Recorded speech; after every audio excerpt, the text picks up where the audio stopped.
retour sur Terre. Saviez-vous que lorsqu'on arrose des espaces verts ou des cultures, 80 à 96% de cette eau part directement dans le sol sans être absorbée par les plantes.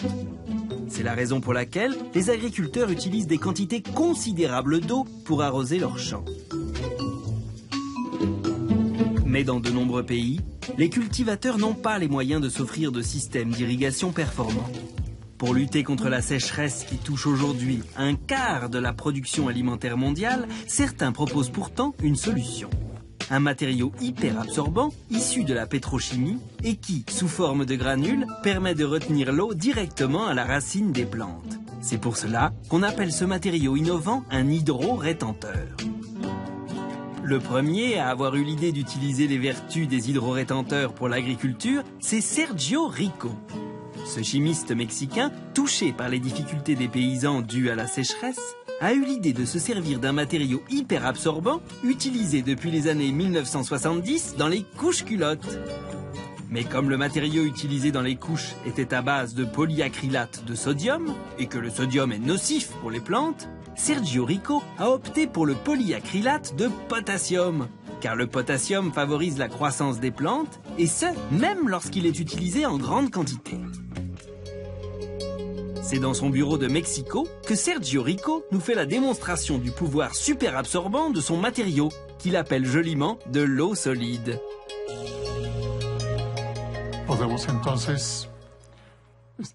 Nous pouvons voir comment cette eau solide, une fois hydratée, reste dans les mains, sans s'infiltrer entre les doigts. De la même manière, elle va maintenir l'eau à la racine des plantes. Démonstration avec deux bonbonnes remplies de terre. L'une contenant l'hydro-rétenteur, l'autre pas. À chaque fois qu'on remplit la bonbonne sans hydro-rétenteur, l'eau part et la terre reste sèche.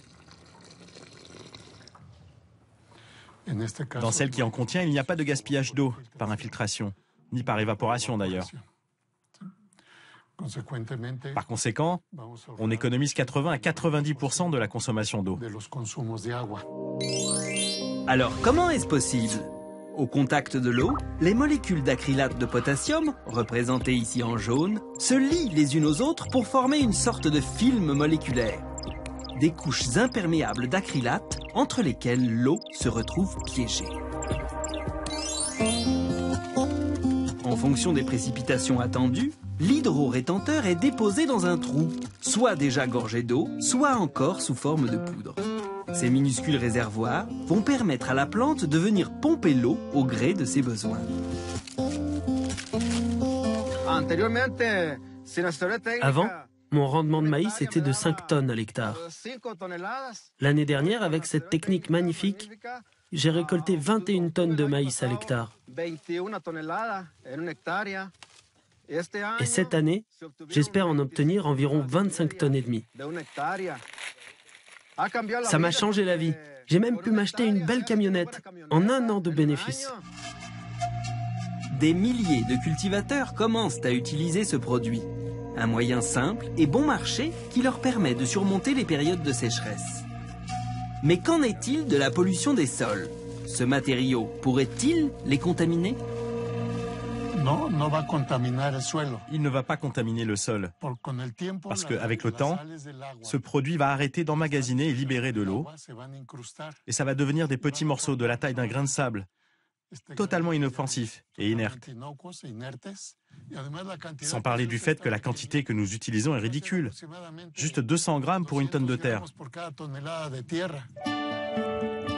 Pour Sergio Rico, ce produit serait donc sans danger. Mais même si l'efficacité de ce matériau super absorbant a été étudiée, il n'y a pas eu d'études spécifiquement axées sur l'éventuelle toxicité du produit dans les sols. Les scientifiques n'ayant pas suffisamment de recul sur cette question, il est difficile de faire toute la lumière sur ce point.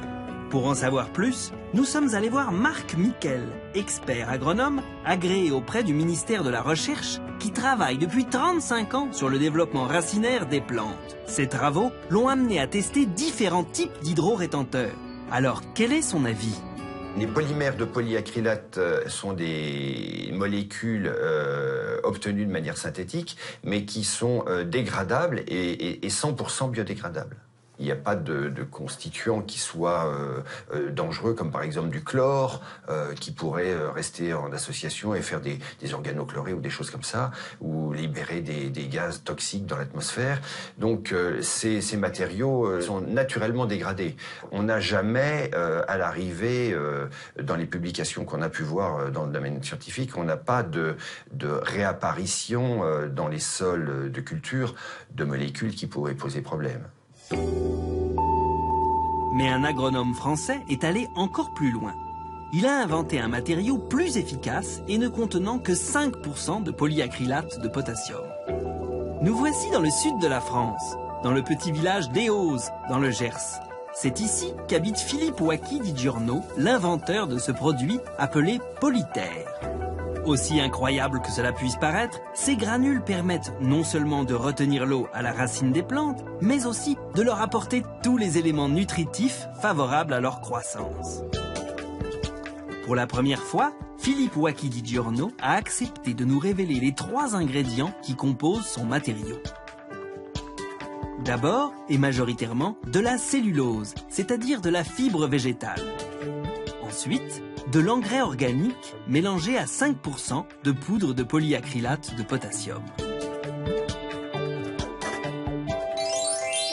Pendant la durée de vie du polyter, 5 ans en moyenne, la plante va faire corps avec celui-ci. Les racines vont spontanément s'enrouler autour du produit gorgé d'engrais et l'entraîner de plus en plus profondément dans le sol. Les racines vont se greffer et on voit bien là, d'une façon évidente, qu'il y a association entre la plante et le polyter. L'image la plus flagrante, c'est un puits et un garde-manger pour chaque plante. Et en plus, c'est un garde-manger avec un réfrigérateur. Parce que la particularité du polyter, c'est que ça baisse la température du sol. Et comme ça, la plante, elle n'a aucun stress. Aucun stress, développement optimisé, développement du végétal, développement des fruits, développement des fleurs. Un test grandeur nature vient d'être lancé sur la variété phare de cette exploitation horticole, le Dipladenia. 2 grammes de polyter par litre de substrat sur la bagatelle de 20 000 pots. 4 mois plus tard, premier bilan comparatif. Alors, on va regarder l'essai. Ici, on a une variété blanche avec du polyter. Avec polyter, ok. Et ici, c'est sans polyter. Sans polyter. Un Dipladenia avec polyter, après 1 mois et demi de culture, on voit le développement racinaire beaucoup plus important. On voit que les racines sont bien cheminées autour et au fond du pot, bien réparties. Et ça, c'est très important pour la continuité du développement du végétal. Et ce qui est très intéressant de voir, que c'est une culture qui est menée avec très peu d'eau. Le substrat est pratiquement sec. Maintenant, on va voir au niveau de la plante sans polyter. On voit que le développement est assez faible pour l'instant et on voit que la répartition est pas du tout la même. Beaucoup plus faible. Voilà, c'est plus en surface là que ici il y a pratiquement pas encore de développement racinaire. Que là on a déjà un chevelu qui se développe d'une façon homogène. Mais la motivation principale de cet agronome, c'est d'avoir élaboré un produit qui favorise également la croissance des plantes sur des sols très arides ou sur des sols toxiques sur lesquels plus rien ne pousse. C'est réellement fantastique d'être à la base d'une technologie qui peut réellement, surtout ce qui m'importe le plus, changer la vie de millions d'hommes et de femmes. Et ça, c'est la chose qui m'émerveille encore plus. Parce que le végétal doit être vraiment la base angulaire du développement, surtout dans les pays comme l'Afrique, l'Asie et l'Amérique du Sud, parce qu'ils ont beaucoup de problèmes maintenant au niveau du réchauffement climatique. Et Polyter peut vraiment changer réellement les données et faire mentir ceux qui disent qu'on va contre le mur. Direction la Nouvelle-Calédonie, où grâce à l'hydro-rétenteur fertilisant de Philippe Wacky di Giorno, les agriculteurs découvrent qu'ils peuvent accroître leur rendement tout en économisant l'eau. C'est le cas de Thierry Akinaga, l'un des plus gros producteurs d'agrumes de l'île qui l'utilise depuis peu. Bonjour Thierry. Aujourd'hui, il montre les résultats qu'il a obtenus grâce au produit à David Garrigou, le représentant qui lui a vendu. Donc il y a 7 mois, vous avez planté sans arrosage et du coup, vous avez mis en terre avec le polyter gonflé. On les a arrosés à peu près 2 fois après les avoir plantés. à 10 jours d'intervalle. Et depuis, on n'a pas réarrosé et les arbres sont toujours là, vous voyez. Pas d'arrosage, pas d'engrais à ajouter, le prix d'achat du polyterre est largement compensé par les économies de main-d'œuvre réalisées. Alors voilà, ces arbres, ils ont eu 2 ans au mois de septembre. Ils ont 2 ans et 2 mois. Et ils rapportent déjà. Alors que pour avoir la même production, ce serait aux alentours de 3 ans et demi, 4 ans, quoi. J'ai aucun système d'arrosage qui est sur place. Donc ils ne sont pas arrosés. C'est bien grâce aux polyterres qu'ils ont poussé aussi vite. Là, on a ramassé à peu près 30 kilos par arbre. C'est des arbres qui vont arriver à près de 100 kilos, qui vont produire à près de 100 kilos à 2 ans. C'est extrêmement rare.